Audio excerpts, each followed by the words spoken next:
The day you stop abandoning yourself. There is a price that most people pay without ever realizing it.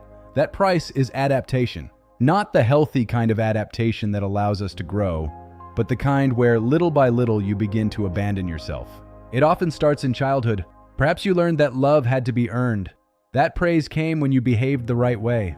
That conflict should be avoided. That anger was unacceptable. That your emotions were too much. That your needs could wait. Without realizing it, you began to build an identity designed to create safety. Not necessarily an identity that was true, but one that was accepted. Today, you may call it your personality. But ask yourself this: how much of it is actually you? How many times do you say yes when every part of you wants to say no?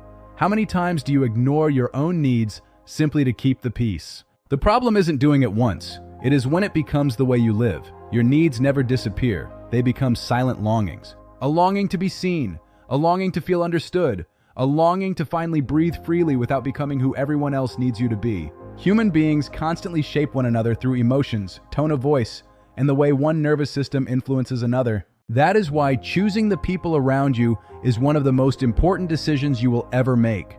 Choose people who expand your life. Choose people who remind you of your strengths when you've forgotten them, who celebrate your growth instead of feeling threatened by it.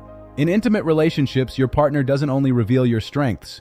Your partner often activates your deepest wounds. A healthy relationship must become a place of transformation rather than repetition. This isn't only about you. This is awakening something older in me. The same is true in your work life. Don't show up as the version you believe creates the least resistance. Become authentic instead of agreeable. The greatest freedom is reaching the point where you no longer have to abandon yourself in order to belong. You no longer live from survival.